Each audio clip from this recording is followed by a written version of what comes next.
Donc la loi de Fourier, en fait, c'est une loi qui est relativement simple. Hein. Ça fait plutôt penser à ce que vous faites en Lélec, hein, la loi d'Ohm. J'ai montré le parallèle la semaine passée, donc ça, c'est pas des trucs très très compliqués. Par contre, déjà, la loi de convection, vous voyez qu'elle fait intervenir un brol et que ce brol dépend de la mécanique des fluides. Donc, oulala, on sait que ça va être relativement compliqué de faire du transfert de chaleur convectif parce qu'on va avoir en jeu des écoulements turbulents. Ça, c'est pour un écoulement externe. Et vous pouvez bien sûr le faire pour un écoulement interne. Et donc, pour un écoulement interne, vous allez aussi avoir un coefficient de convection fois la température de paroi moins la température moyenne au niveau de la conduite.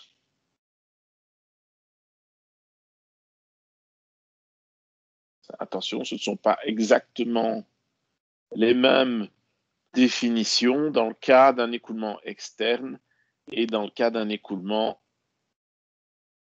interne. OK. Je vais vous montrer un bel exemple. Tiens, enfin, ce que moi je juge est un bel exemple de transfert. Non, c'est pas ce truc-là. Oula. De transfert de chaleur. Tiens, ça vient dans ce cours-là.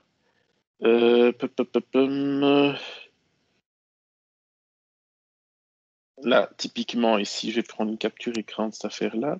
Plouc. Et la capture d'écran, je vais la cropper. Plouc. Et ensuite, ça, je partage dans Notability. Ajouter une note existence qui est la note ECAM d'aujourd'hui. Terminé. OK. Donc, toi, tu te dégages. Hop, voilà. Où en étais-je? Ah, oui. Tiens, et bien sûr, il me l'a pas ajouté. Pourquoi tant de haine? Il ne l'a pas ajouté. Trop cher ou quoi? Alors, je recommence mon petit cinéma. Je fais ma capture d'écran. Est-ce qu'il n'y a pas moyen de copier directement vers Notability? Non.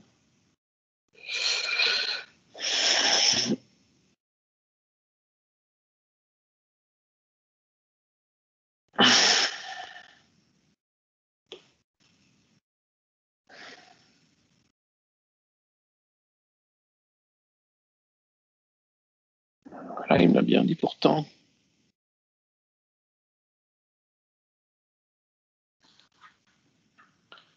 Ah, voilà. Je ne sais pas ce que je n'ai pas fait correct la fois passée, mais j'ai dû louper quelque chose. Donc ça, c'est à nouveau ce que vous trouvez dans un moteur d'avion, hein, dans un cycle de turbine à gaz. On se rappelle ici ce que le grand professeur Berger vous a appris au niveau du cycle de turbine à gaz. Hein, vous avez donc une compression, vous avez une combustion. Ça vous dit quelque chose, hein, ça, le cycle de la turbine à gaz, oui. Et puis, vous avez une détente. Vous voyez, en même temps, je vous fais relire le cours de M. Berger. Est-ce que c'est pas beau, ça? Donc, 1, 2, 3, 4. Donc, ça, c'est le diagramme. Vous avez l'entropie ici, l'enthalpie ici. OK. Et l'effet à la source chaude, il est ici. Donc, c'est ici que vous allez ajouter la chaleur. Et pas de bol pour la turbine, c'est qu'elle se trouve ici au point 3. Donc, ce qu'on appelle le point 3, T3, c'est en anglais la TIT. Turbine Inlet Temperature. OK? Et donc, il se fait que dans une turbine à gaz, les aubes de turbine haute pression, donc sont celles qui sont, là j'ai dessiné ça comme un abo, ops.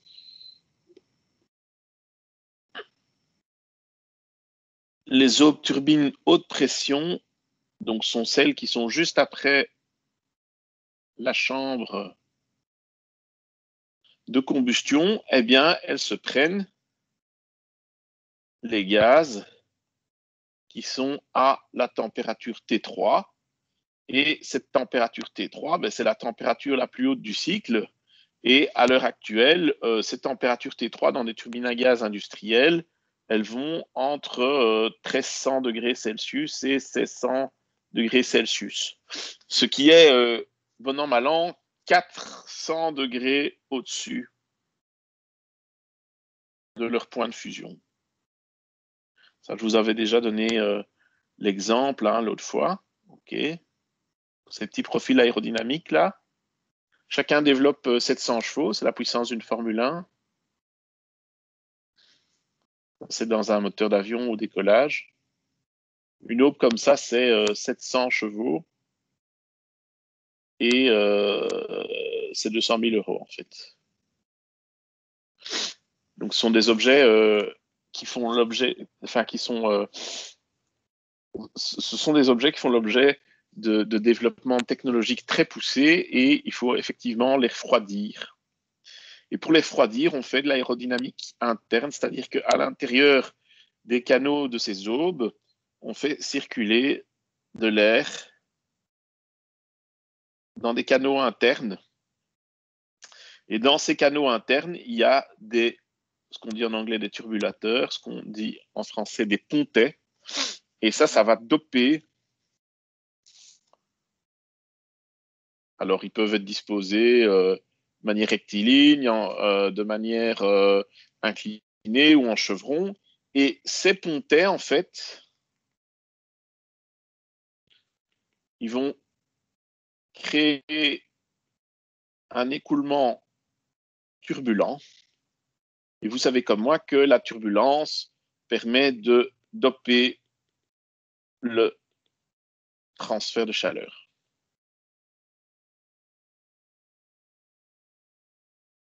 Donc sur une aube, il y a à la fois du transfert de chaleur externe, c'est-à-dire que le flux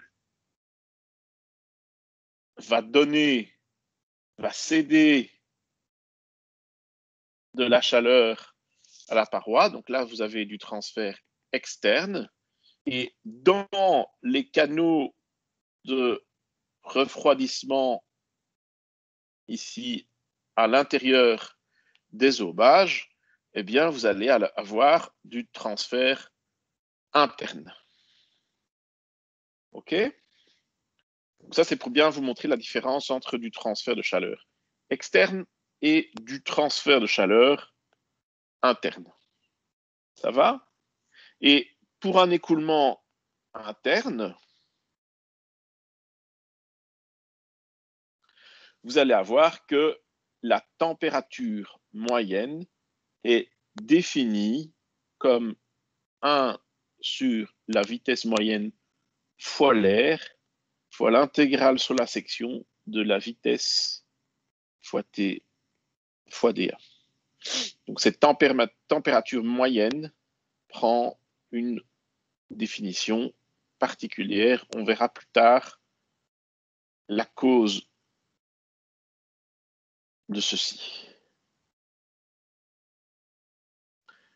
Ça va? Bon. Et on avait défini la semaine passée. Ah, ben il me l'avait collé là, tiens. Oh, ben, il est malin. Supprimé. Il me semble bien que j'étais pas complètement fou. Voilà.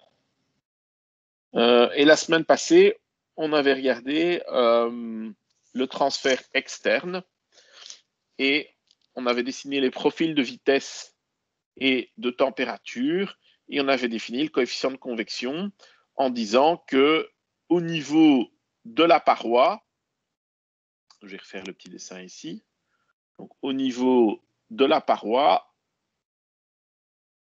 le flux de chaleur conductif égale au flux de chaleur convectif en y égale 0. Okay. Donc, pourquoi? Parce que ici, vous avez évidemment que la vitesse du fluide est proche de 0. Donc, à la paroi, vous avez de la conduction essentiellement, vu que la vitesse du fluide égale la vitesse de la paroi, et la couche juste au-dessus, vous avez de la convection, et évidemment, quand vous prenez la limite lorsque y tend vers 0, eh bien, vous avez l'égalité des deux flux. C'est-à-dire que la chaleur qui est extraite de la paroi, c'est la chaleur qui est transmise au fluide. Et donc, en y égale à 0 à la paroi, vous allez avoir moins k dt dy égale h tau ball moins tau infini. Et ça vous permet de définir le coefficient de transfert h comme étant moins k sur tau ball moins tau infini fois la pente à la paroi du profil de température. Et si vous êtes dans le cas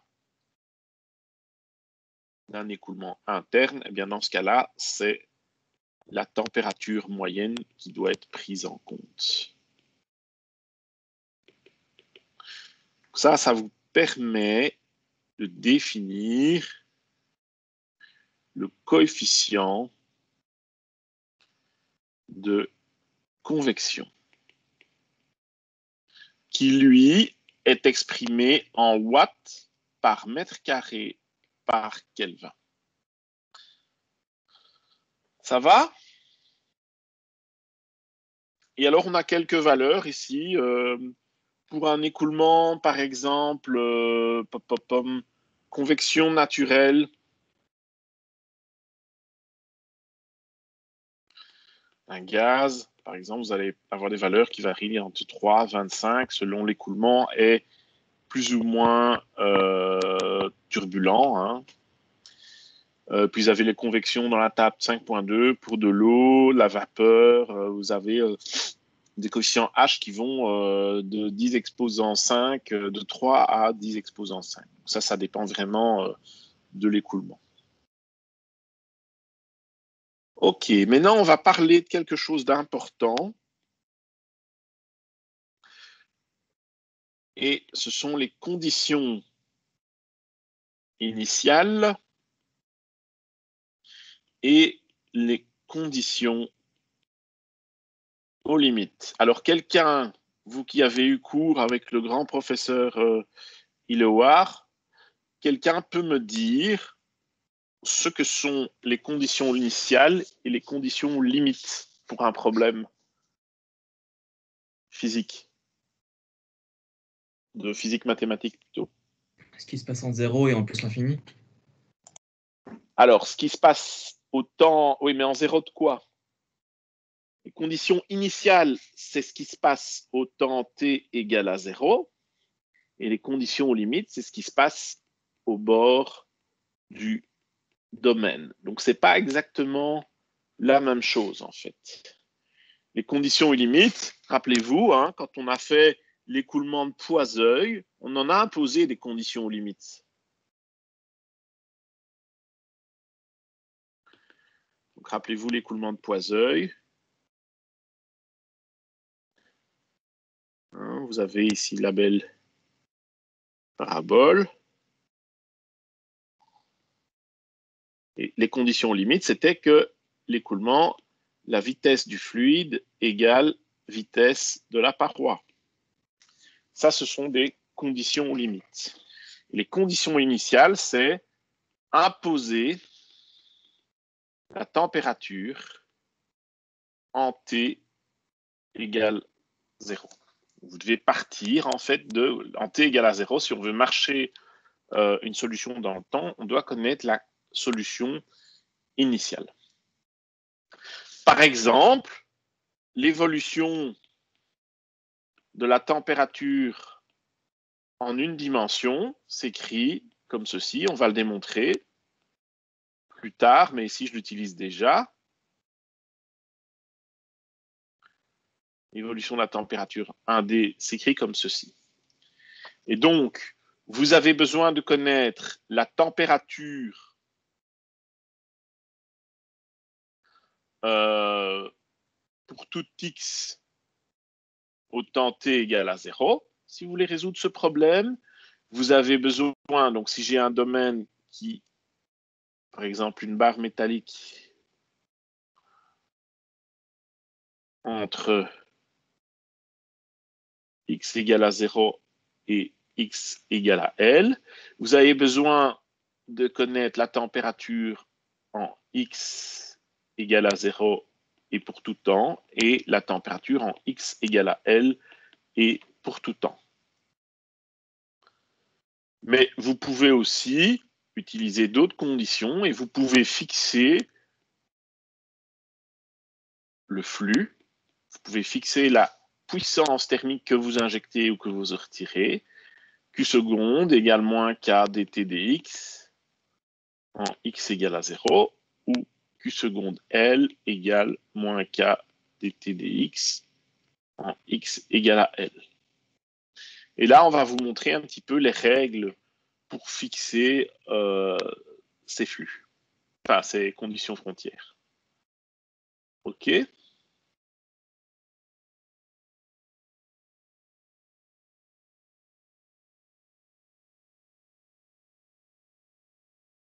Par exemple,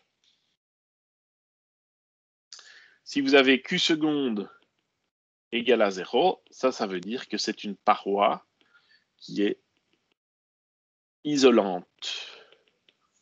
Mais pas de flux de chaleur au travers de la paroi. Et vous pouvez aussi avoir Q0 seconde égale moins K dt dx en x égale à 0 égale quelque chose qui dépend de la convection. Ça, on va voir plus tard. OK? Donc, pour un problème, si vous cherchez, par exemple, la température au niveau d'un domaine physique oméga, vous pouvez, sur la frontière, avoir 3 portions. Vous pouvez avoir une portion gamma D, où vous allez imposer, c'est-à-dire vous allez imposer ce qu'on appelle une condition dite de Dirichlet, c'est-à-dire que sur gamma D, vous allez imposer la température, que la température T est fixée et vaut TD. Ça, c'est ce qu'on appelle une condition limite de Dirichlet. Vous allez imposer la température elle-même au niveau de cette portion de frontière-là. Il y a une autre condition où on peut imposer le flux. Et là, on va appeler ça gamma N. Et on va imposer le flux de chaleur. OK. Donc ici, on impose le flux. Ici, on impose la température. Et vous pouvez avoir une troisième portion, troisième type de condition frontière, sur une troisième portion, où vous allez imposer, donc cette frontière, c'est gamma R, et vous pouvez imposer une combinaison linéaire du gradient et de la température. Et ça, c'est ce qu'on appelle une condition dite de Robin. Et l'autre, c'est ce qu'on appelle une condition dite de Neumann. OK? Donc ça, ce sont les différents types de conditions frontières que l'on peut imposer. Et évidemment, à l'interface entre deux matériaux, vous allez aussi avoir que le flux et la température doivent être constants, c'est-à-dire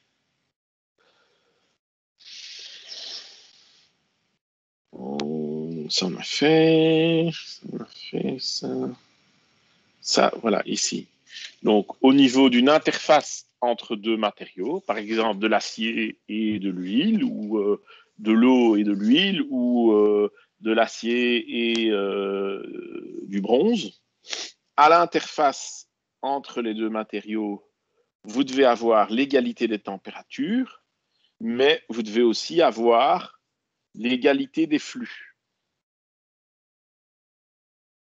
C'est-à-dire que la quantité d'énergie qui est cédée par un matériau est celle qui est emmagasinée par l'autre matériau. Donc, vous avez évidemment l'égalité de la valeur, de la température et l'égalité du flux. Attention, c'est différent d'égaler la dérivée. On n'égale pas la dérivée, on égale le flux. Et le flux, c'est le coefficient de conduction fois la dérivée. Ce qui fait que la dérivée n'est pas nécessairement continue. Donc ça, c'est une attrape. Ici, elle est continue, mais si vous avez des matériaux avec des... si vous avez des matériaux avec des conductivités différentes, vous n'allez pas nécessairement avoir la même pente. OK? Donc, égalité de la valeur et du flux, mais pas nécessairement l'égalité de la dérivée. Hein. Ça dépend de Ka et Kb. D'accord? Donc ça, c'est ce qui concerne les conditions frontières. Donc, sur une interface,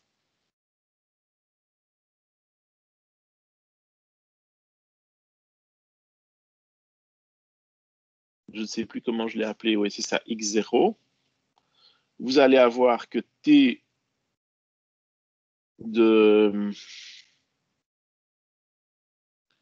Si vous êtes dans un matériau A, TA de x0 égale la température B en x0.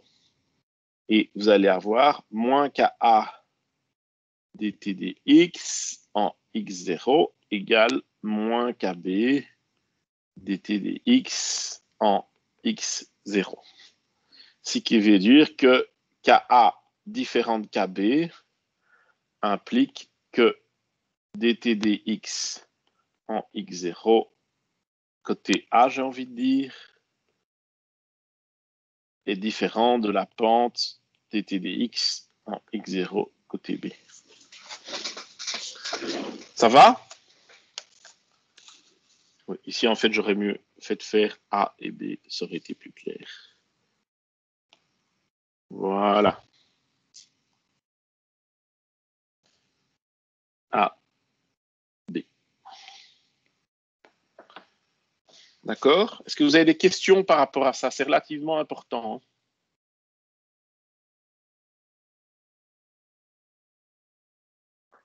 Non, tout va bien. Alors, le troisième mode, donc, outre la convection et la conduction, c'est le rayonnement. Et là, en fait, le rayonnement, c'est une transmission de chaleur par onde électromagnétique. Vous avez une onde électromagnétique qui est transmise et contrairement à la conduction ou à la convection, vous n'avez pas besoin que les corps qui échangent d'énergie thermique soient en contact. Par exemple, nous, on reçoit le rayonnement du soleil, c'est donc une transmission à distance. De plus, il n'y a pas besoin de support matériel comme de l'air ou un fluide, de l'eau, de l'huile. Le rayonnement peut se faire dans le vide. La preuve, c'est que le rayonnement solaire passe dans le vide de l'espace avant d'arriver dans l'atmosphère terrestre. Okay? Donc, on ne va pas s'étendre dans le rayonnement parce que ce n'est pas vraiment ma spécialité et en gros, il faudrait, si on veut faire ça proprement, il faudrait un cours entier rien que sur le rayonnement. Donc, je ne vais pas m'étendre là-dessus et on va directement sauter sur le chapitre qui concerne la conduction.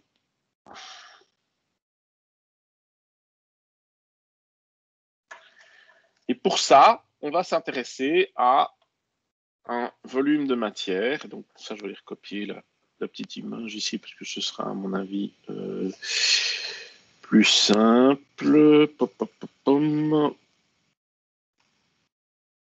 Non, ça c'est juste arrêter mon iPad, c'est ce qu'il fallait pas.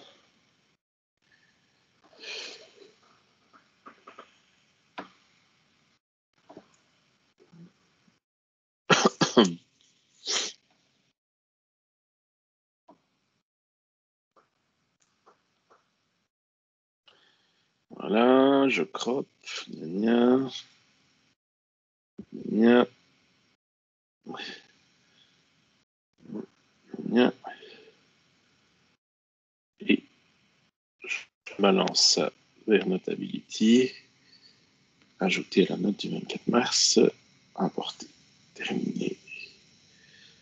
Merci, bonsoir. Hop.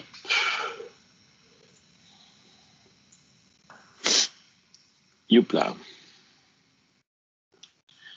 Donc, on va s'intéresser à la conduction dans une barre qui a un certain volume. Et on va prendre un morceau infinitésimal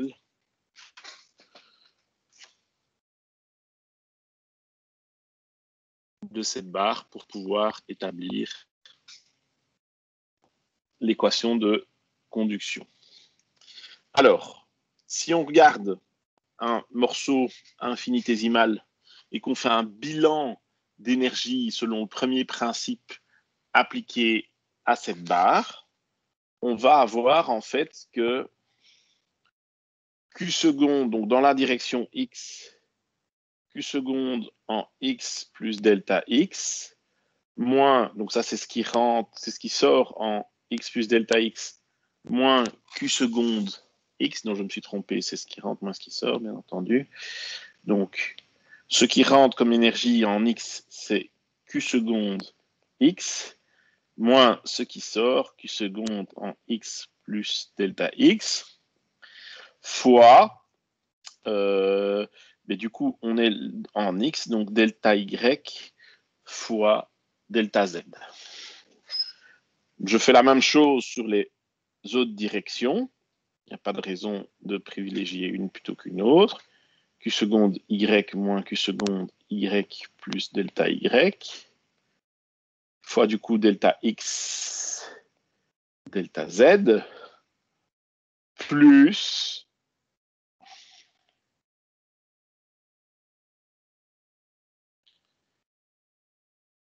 Q seconde Z, moins Q seconde Z plus dz. OK, et ça multiplié bien sûr par les deux autres R, delta X, delta Y. Plus un terme de chauffage volumique qui va dépendre du volume, donc delta X, delta Y, delta Z. Ça, c'est typiquement un terme de chauffage radiatif ou ohmique, par exemple, si vous avez un courant qui traverse le matériau, ça va chauffer votre matériau. Donc ça, ce n'est pas des termes surfaciques, hein, vu que ça, ici, c'est des watts par mètre carré. Ça, ce sont des mètres carrés. Ben, ici, ce sont des watts par mètre cube. Et ça, ce sont des mètres cubes, bien entendu. Et ça, la somme de tous ces trucs-là, de tous ces termes, de tous les flux de chaleur qui rentrent et qui sortent, c'est aussi égal à ρCp dx, dy, dz fois la variation temporelle de la température. Ok, donc C, c'est pas nécessairement Cp, ici c'est la chaleur massique, C. Ok, et donc ça c'est le bilan en watts de la puissance thermique qui rentre, qui sort et qui fait varier la température au cours du temps. Bien, alors on sait que si on divise tout ceci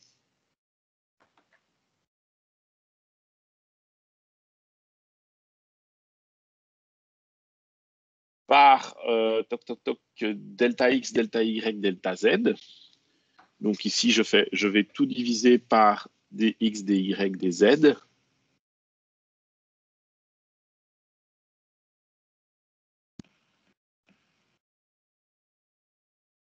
Ici, même chose, dx, dy, dz.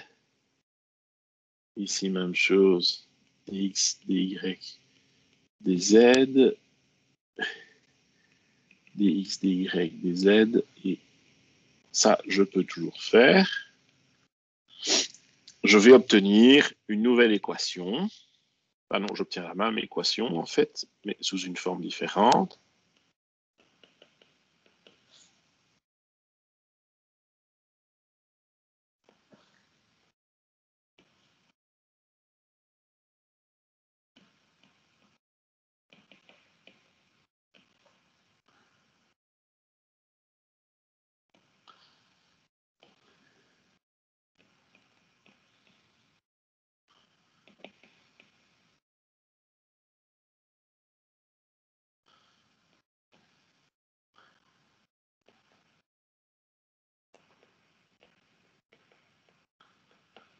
OK, donc là, j'ai un peu nettoyé tout ça.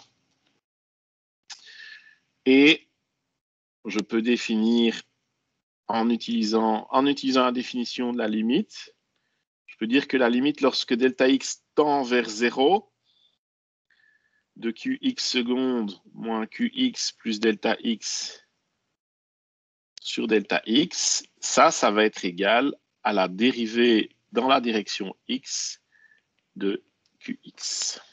Ça, c'est par définition de la dérivée. Donc, je fais passer tout ceci à la limite, et donc j'ai q seconde ddx de qx seconde plus dy de qy seconde plus ddz de qz seconde plus q point égale rho c dt dt. D'accord? Maintenant, ceci, on a vu avec la loi de Fourier que c'est qx seconde égale moins k dt dx, qy seconde égale moins k dt dy, et qz seconde égale moins k dt dz. Ce qui revient à dire que cette équation serait écrite ddx de k dt dx plus ddy de k dt dy, pas dz,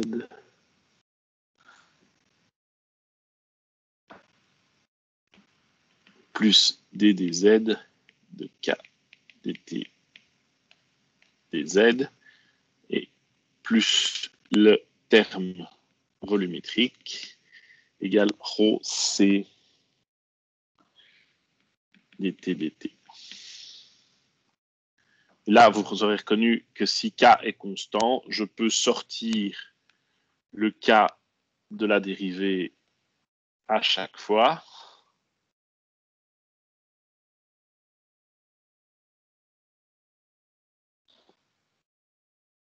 Donc, j'obtiens d carré t dx carré plus d carré t dy carré plus d carré t dz carré. Donc, le Laplacien de t, ce qu'on appelle le Laplacien du champ de température, plus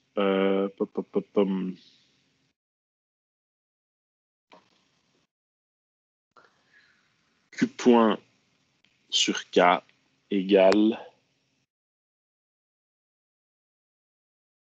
rho c sur k dt dt. Et on se rappelle de la définition de alpha. Alpha, c'était k sur rho c, comparait la conductivité d'un matériau à sa capacité à stocker de la chaleur.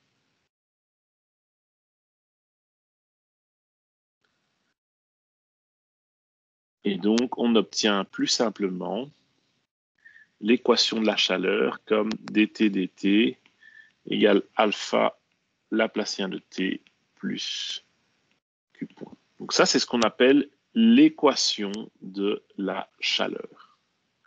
Celle qui régit le transfert conductif, l'évolution dans le temps et dans l'espace du transfert conductif.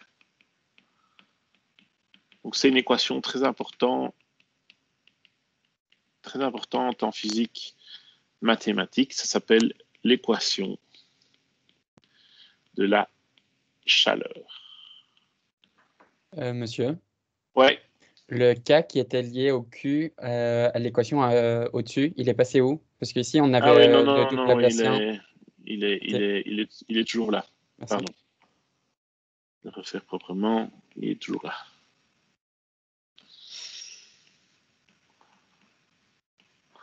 Voilà. Par exemple, Q point, si on a un chauffage ohmique du matériau, c'est-à-dire que c'est un courant qui circule dans le matériau, hein, donc un courant d'intensité petit i en ampères, on va avoir Q point égale la résistance électrique fois I carré sur A fois L. La section fois la longueur. Donc ça, c'est l'expression, par exemple, typiquement pour un chauffage ohmique du matériau. Donc ça, c'est une équation très importante. Je vous suggère de bien la connaître parce que on l'utilise à moult reprises et il y a des fois des questions dessus à l'examen. OK? Alors, si on a un problème qui est stationnaire et pour lequel le chauffage volumique Q point égale à 0, donc stationnaire, ça veut dire dt égale à 0, eh bien, on retombe sur, en fait, l'équation de Laplace. Ça aussi, c'est une équation très importante en physique mathématique. Et c'est l'équation de Laplace qui dit bêtement que le Laplacien est égal à 0. Est-ce que vous avez des questions par rapport à ça?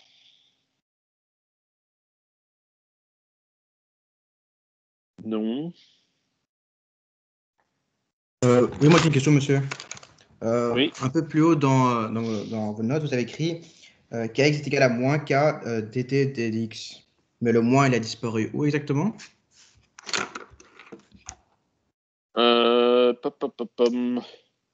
Ouais, il a disparu ici, en fait, je me suis trompé. Vous avez bien fait de le soulever. Ça, c'est moins la dérivée. Il y a un signe moins ici. Je l'ai oublié. Ok, merci. Parce que la dérivée, c'est évidemment f de x plus delta x moins f de x sur delta x. Ok? Donc ça, fatalement, c'est moins la dérivée. C'est là qu'il disparaît le signe moins. Ça va? Voilà, voilà. Moi, j'ai du mal à me représenter ce que c'est d carré t. Gradient carré de t. Le Laplacien. Oui. Euh, Parce que gradient de t, je vois bien que c'est comment t varie dans le volume, mais gradient au carré. ben, quand on développe, en fait, c'est la somme des dérivées secondes. Donc, c'est la dérivée seconde de la température dans les trois directions. La dérivée seconde, c'est lié à la courbure. Ok? Donc, la dérivée première ou le gradient, c'est lié à la pente. Et la dérivée seconde, c'est lié à la courbure. Est-ce que ça vous parle ou pas?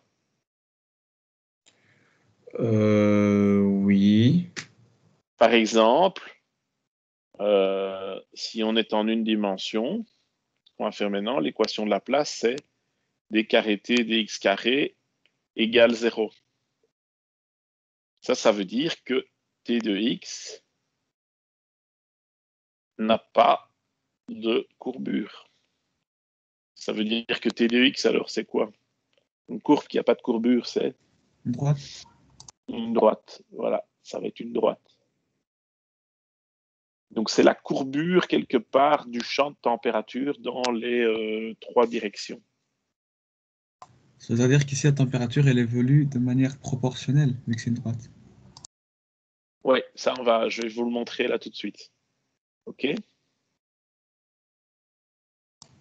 Je vais vous montrer peut-être un petit exemple. Je me demande si j'ai quelque chose. Attendez 2 secondes dans MATLAB. Un truc pour résoudre l'équation de la place. Du coup, ça voudrait dire que donc, la dérivée seconde de x, la position, c'est l'accélération, comme on connaît. Ah non, Oui.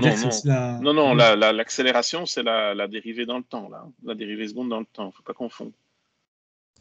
Ah oui, là, c'est par rapport à la position. Ouais. Okay.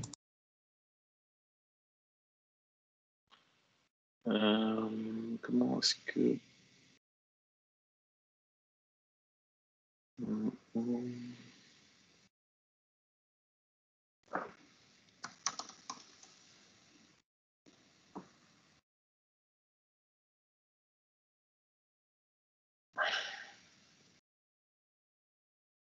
Monsieur, et donc si on dérive le temps, la température par rapport au temps, c'est quelque chose de spécial? C'est la façon dont la température évolue dans le temps. Ici, je vais vous montrer un petit... je vais vous montrer quelque chose. C'est un petit peu casse-gueule, donc je vais vous demander d'être indulgent. Je vais faire ça en live. Cloc, cloc. Screen number 2. OK. Donc, je vais définir un domaine qui fait 2 par donc Lx égale 2 points, Ly égale 1.0. Tac. Je vais dire que je vais prendre Nx égale 64 points de discrétisation en Y. Je vais mettre des petits N, hein, sinon ça va vite être emmerdant. Ny égale 32. Clac. Et je vais dire que Hx, ou plutôt Dx, c'est égal à Lx sur Nx moins 1.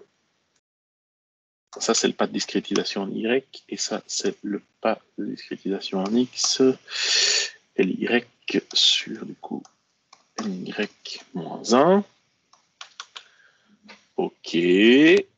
Et en fait, une dérivée seconde, je ne sais pas si vous vous rappelez qu'une dérivée seconde en différence finie,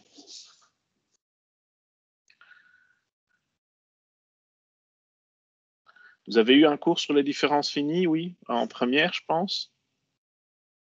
C'est f de x i plus 1 moins 2 f de x au point i plus f de x i moins 1 sur delta carré. Ça vous dit quelque chose, cette formule? On la voit pas à l'écran, là. Il me semble que vous cachez le slide. Là, Ah, ça vous dit quelque chose, cette affaire-là? Non. Calculer une dérivée seconde avec un ordinateur. Jamais vu. Ah non. Bon, Non. Ça va peut-être être difficile. Ça va peut-être être difficile. Vous n'avez pas un cours de méthode numérique ou de... Si, on en a vu, mais on n'a pas vu dérivée seconde, je pense. On a un très petit cours qui nous sert vraiment juste à comprendre ce qui se passe dans nos cours de première, je pense. Et vous avez vu quand même que pour faire une dérivée, vous prenez xi moins xi moins 1 sur 2h. Ça vous dit quelque chose? Ça, c'est l'approximation d'une dérivée. OK. Bon, ben ça, c'est l'approximation d'une dérivée et vous avez la même chose pour une dérivée seconde. Hein. OK. Bon, et donc, ce qu'on peut faire, c'est itérer. Donc, je vais itérer entre 1, 2 points et on va mettre sans itération.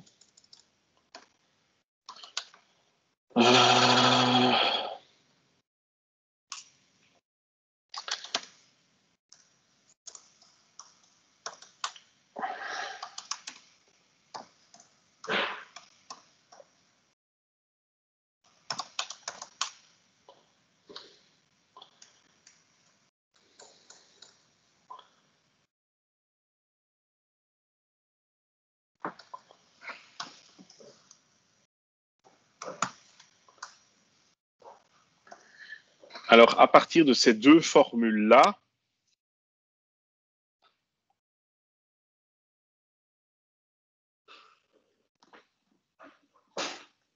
je peux calculer d carré t dx carré plus d carré t dy carré. Donc, ça va être t de i plus 1 j moins 2 tij plus tij moins... Hop, non, en x, excusez-moi.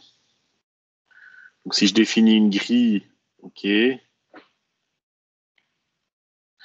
grille de calcul où j'ai ici le point ij, là j'ai le point i plus 1 j, là j'ai le point i j plus 1. Non, excusez-moi, le point i, ça ne va pas décidément. Donc, i j plus 1. Donc, je peux dire que c'est t i plus 1 j moins 2 t index ij plus t i moins 1 j sur dx carré plus ti j moins 1 moins 2 tij plus ti. Non, c'est plus 1 ici. Donc, sur delta y carré. Et ça doit être égal à 0. Et donc, ce que je peux faire, c'est retirer tij de tout ça. Donc, j'ai 2 tij fois 1 sur dx carré plus 1 sur dy carré égale ti plus 1j moins ti moins 1j sur dx carré plus l'autre ti j plus 1 moins ti j moins 1 sur dy carré. OK. Et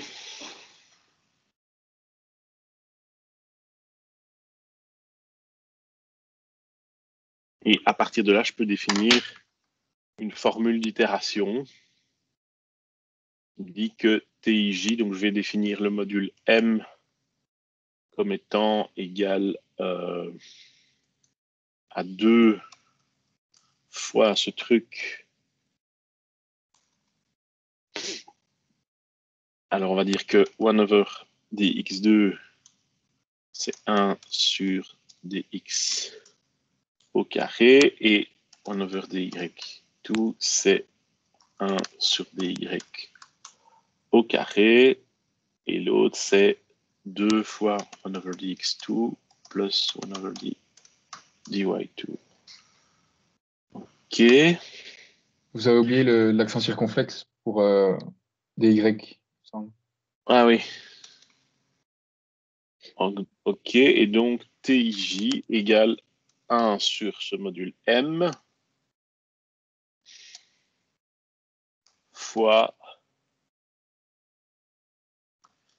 T de I plus 1J moins T de...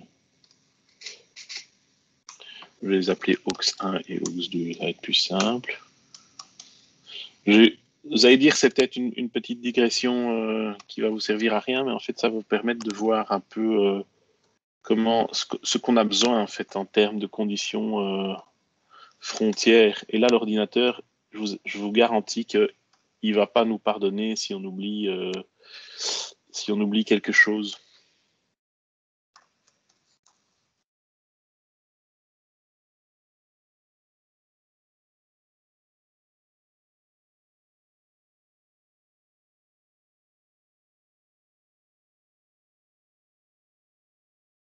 Est-ce qu'il y a moyen de stopper l'enregistrement? Moi, je veux bien le faire, l'enregistrement, mais